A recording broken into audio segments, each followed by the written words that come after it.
c'est bien en sa qualité de rappeuse qu'on la reçoit aujourd'hui. Kunta Kita est son 3e projet solo. Il sort via le label suisse-allemand Far More Records. Morceau éponyme, s'il vous plaît. What's my name? Kita, faut m'appeler. Fille quand le Kunta est lâché. What's my name? Kita, faut m'appeler. Kunta, Kita, Krikata, Krikata. Katé. Ce titre, Kunta Kita, c'est un jeu de mots entre 2 symboles africains. Kunta Kinte, l'esclave imaginaire assoiffé de liberté, et puis le Kita, qui est un tissu traditionnel Ashanti, donc qu'on porte dans la zone de l'Afrique de l'Ouest. Exactement. Est-ce que tu peux nous expliquer l'importance de ces références ? Dans ce projet, j'avais vraiment envie de mettre toute ma personnalité, tout ce que j'avais pas encore vraiment réussi à exprimer sur un disque, de faire vraiment un pont entre tout ce que j'aime et tout ce que je suis. Et comme mon histoire entre l'Afrique et l'Europe a toujours été un peu un fil conducteur dans ma musique, je voulais donner à mon alter ego quelque chose en référence à ça en fait. Et en fait, le personnage de Kunta Kinte, j'ai regardé son film en fait quand j'étais vraiment très petite, donc c'est vraiment un personnage qui m'a marqué. C'est l'époque où tu habitais encore en Afrique ou tu étais déjà arrivée ? J'étais encore en Afrique, j'étais très jeune, c'est un film qui est assez violent, mais je l'ai vu, j'étais assez petite, du coup ce personnage m'a marqué et son courage en fait m'a inspirée et c'est un truc que je voulais amener aussi par rapport au thème général du projet en fait. Et alors, ton projet précédent, il y avait déjà pas mal de storytelling avec notamment une narratrice qui qui racontait des histoires. Dans celui-là, maintenant, tu incarnes carrément un personnage qui est Kunta Kita. En quoi Kunta Kita, tu parlais d'alter ego, en quoi c'est le prolongement ou alors est-ce que c'est un personnage complètement différent de Catégorique ? Non, en fait, tout ça, ça symbolise en fait ce que je suis. En fait, c'est comme une partie de moi. Que j'ai voulu personnifier. En fait, c'est vraiment mon côté... c'est un personnage qui a beaucoup de puissance, en fait. C'est pour ça aussi le jeu de mots du Kunta qui est le gorille, en fait. C'est quelqu'un, a priori, qui a l'air très, très fragile, mais qui est très forte de l'intérieur et qui a beaucoup de choses à dire, beaucoup de choses, de questionnement.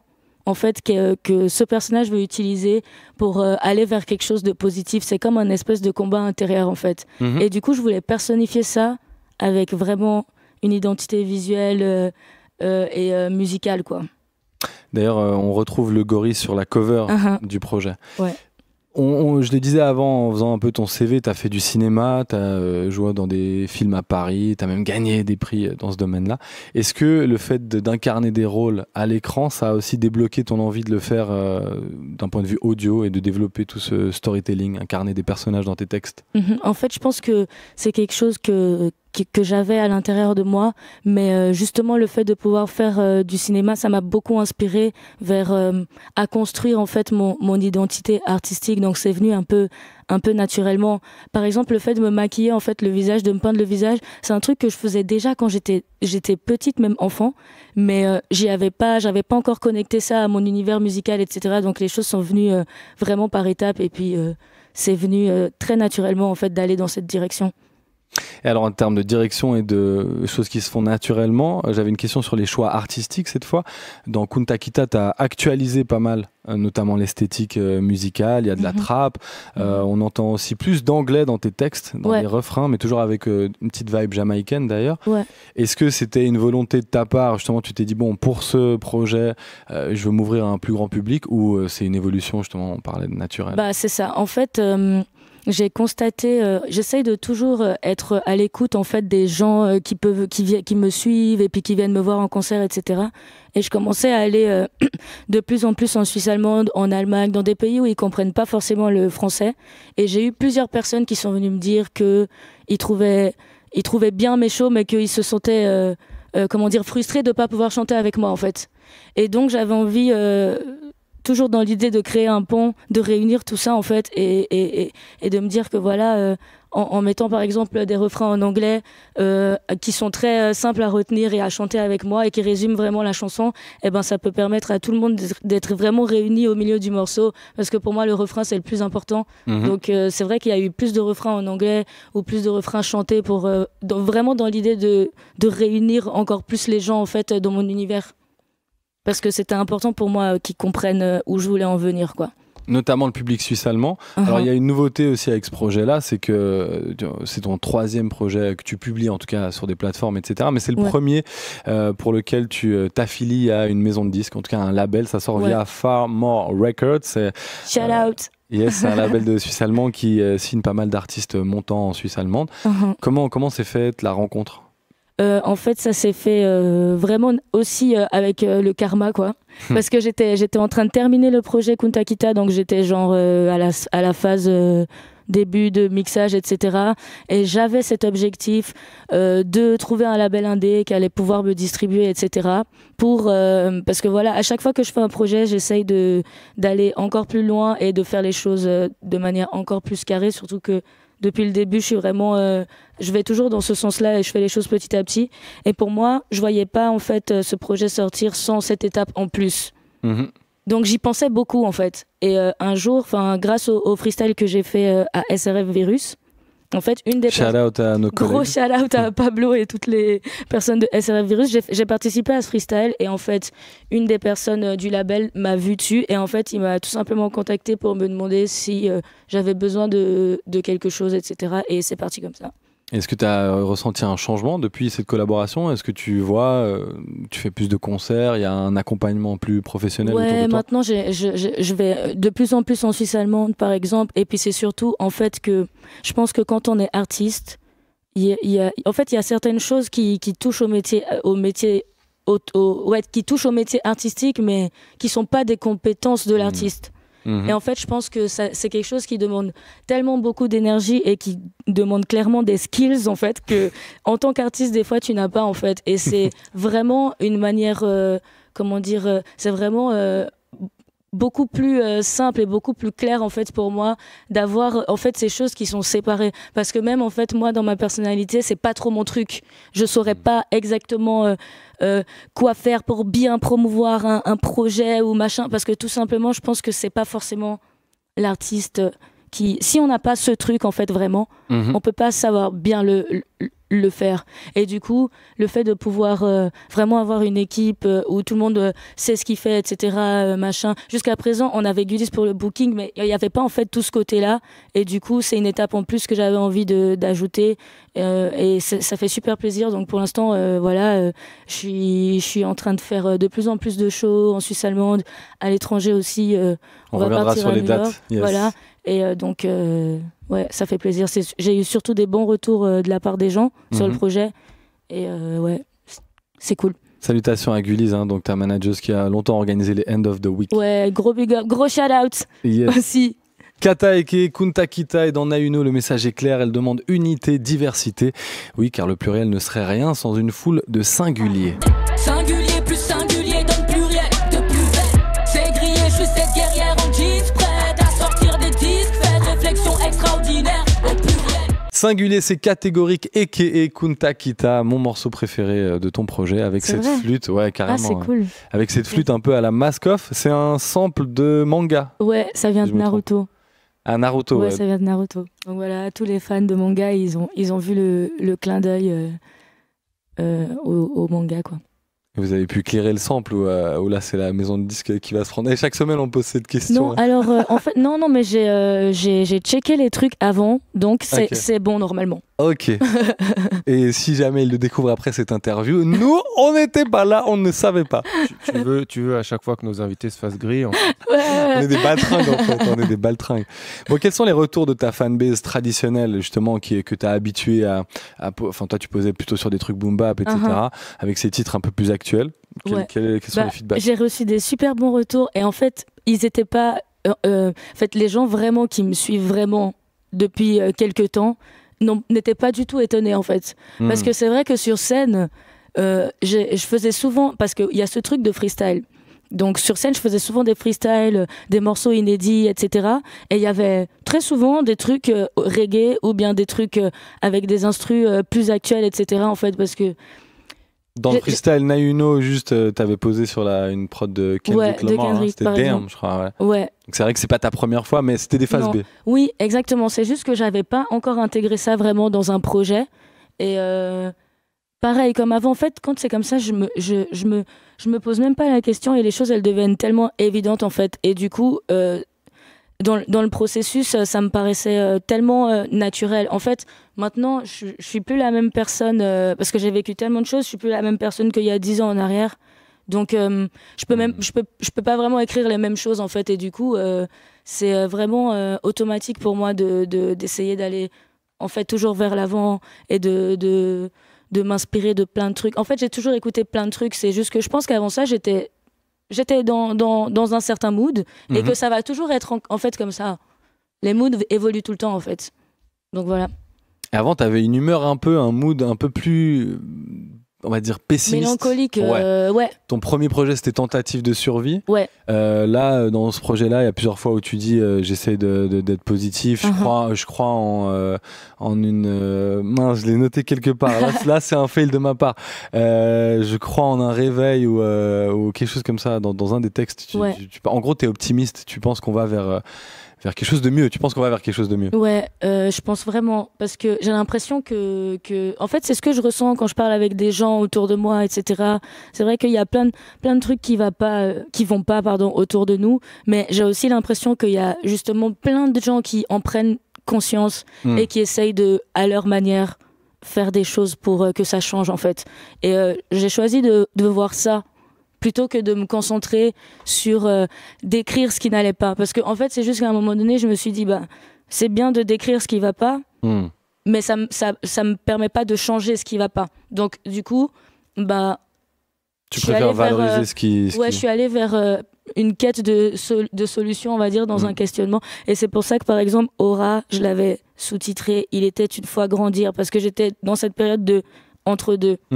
Quand j'ai choisi d'aller vers quelque chose de positif en fait. Et là c'est pour ça que ce projet il est différent et qu'on ressent vraiment ce que tu dis en fait, parce que je suis passée vraiment à autre chose et dans un autre stade avec moi-même aussi en fait. Et voilà, c'est ce que je voulais partager aux gens. Donc catégorique a grandi. Ouais. Y a dans ce morceau encore une fois singulier, une phrase qui a retenu mon attention. Tu dis pas besoin de vitesse ni de Percocet. Donc le Percocet, c'est un antidouleur pris comme drogue, et notamment dans le morceau Mask Off, Future en fait son refrain, Percocet, Marley Percocet. T'as un discours anti-drogue qui se développe même sur tout le projet. Dans Outer Road, tu dis je suis en quête de réponse, t'es en quête de défonce. Et puis dans Kunta Kinte qu'on a écouté avant, tu veux nager dans piscine de lean. Bambo clat, qu'est-ce que tu veux que je te dise? Que c'est cool? Jamais. Tout ça résonne beaucoup avec l'actu, puisque avant on parlait de Mac Miller, on présume qu'il est mort d'une overdose, qu'il était accro à la ligne, le sirop pour la toux.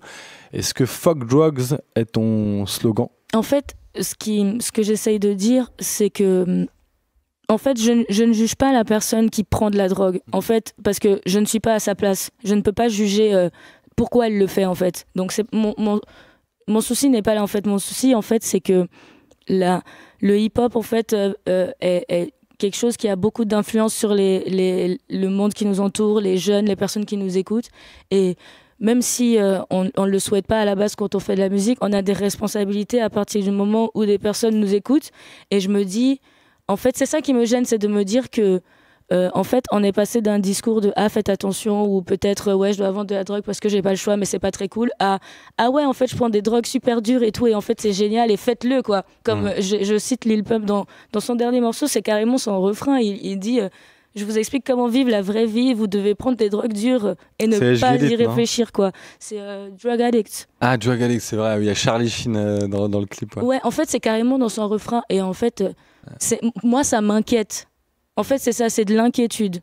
Mais lui, je pense que s'il en est là dans sa vie, c'est pour une raison. Je ne juge pas ça, en fait. Je juge le fait qu'on ne fait pas attention après à l'impact que ça peut avoir. Et ça m'inquiète. Donc, c'est vrai que ça fait partie de l'actualité. Je m'inspire toujours de ce qui me touche autour de moi. Et du coup, ouais, c'est même pas volontaire que ça revient souvent. C'est parce que, du coup, ça m'inquiète vraiment. Que, voilà. Sinon, il y a un autre thème qui revient, c'est celui du genre. En filigrane, hein, c'est pas forcément quelque chose que toi tu mets beaucoup en avant. Ouais. Mais voilà, par exemple, dans Kunta Kinte, tu lâches si je voulais m'émanciper, démolir les murs qu'ils ont constitués. Je crois pas que c'est nécessaire de tout définir. Si tu ressens le feeling du son, ça me suffit. Mais non, ils sont là, ils restent bloqués sur mon genre, sur ma race. Ouais. Donc, est-ce que, à quel point tu ressens que parfois on essaie de t'enfermer dans des carcans de femmes non blanches? Malheureusement, trop souvent en fait. Mais peut-être que aussi, j'ai pas encore atteint ce stade où j'arrive pas à y faire attention. Je sais pas, ça peut venir des deux côtés.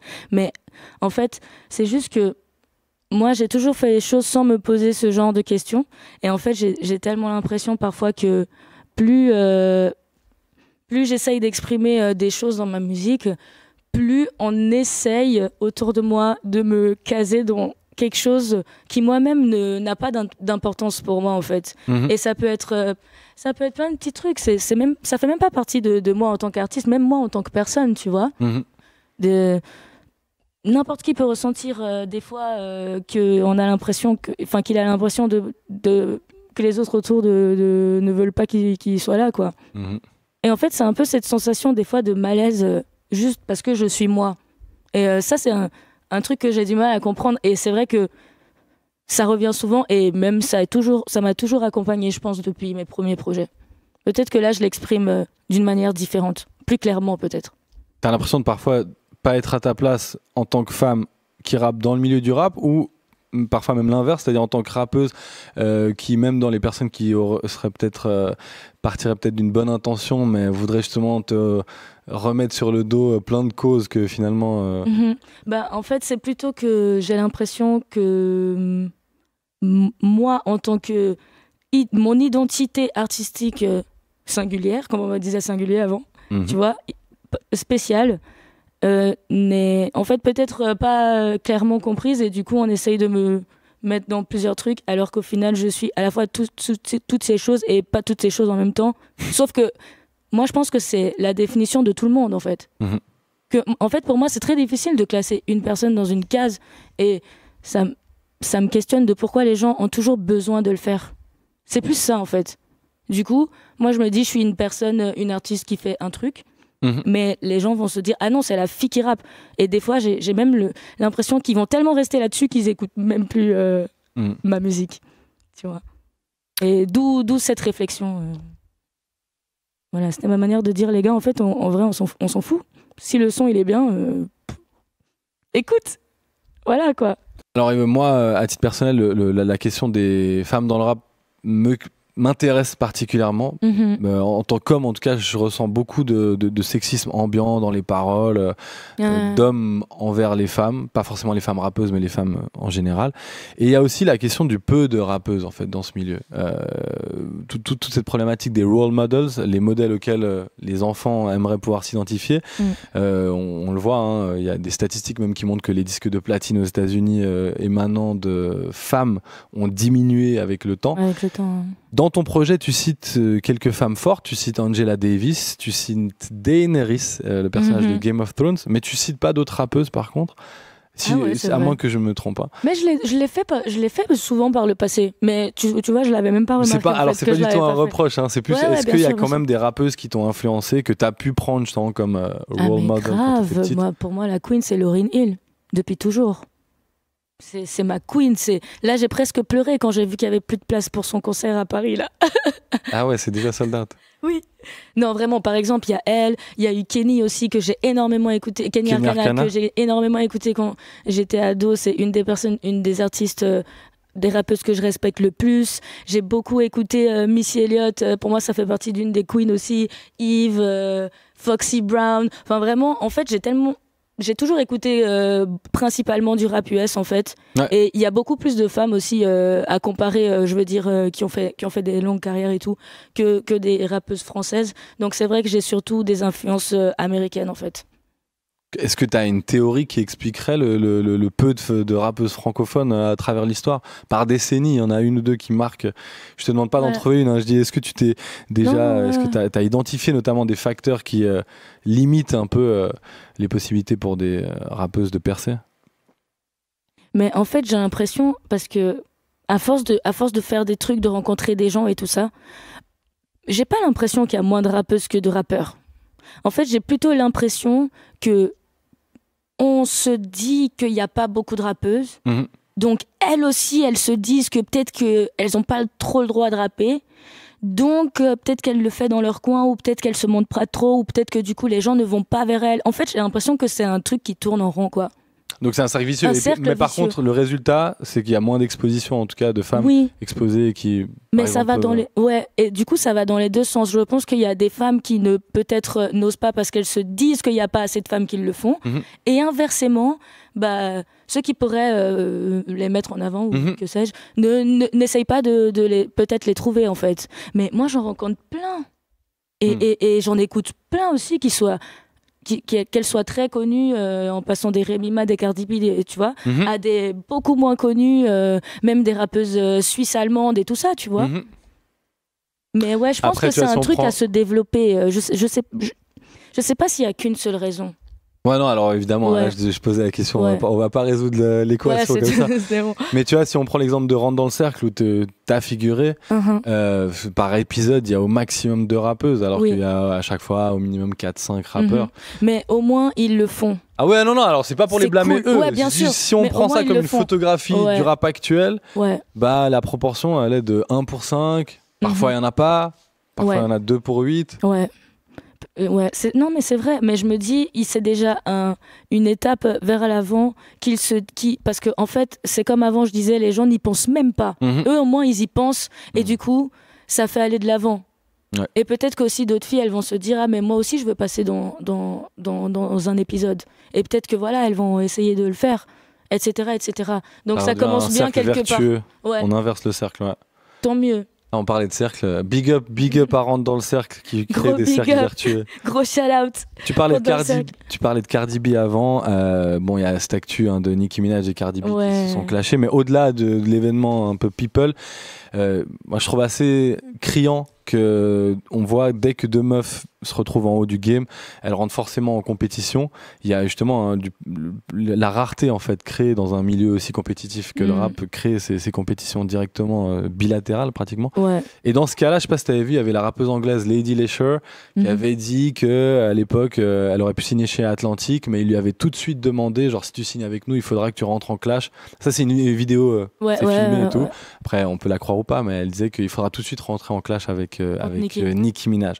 Et en l'occurrence, Cardi B est signée chez Atlantic Records. Lady Lesher C'est a refusé, mais Des donc, trucs de business. tu vois, après, tu vois, il y a même à se poser la question sur la structure. Est-ce qu'au bout d'un moment, c'est pas quelque chose qu'on favorise? Ouais, un peu. Mais en fait, je pense qu'il y a 2 trucs. Il y a ce que tu dis et il y a aussi le fait que le rap, ça a toujours été un truc très compétitif. Les gens, ils se clashent, etc. Après, j'avoue que c'est quand même pas à chaque fois que les gens se tapent dessus vraiment dans la vraie vie. Mais en fait, je pense que ça vient de 2 trucs. Toutes les 2 viennent de New York. Ouais. En fait, déjà.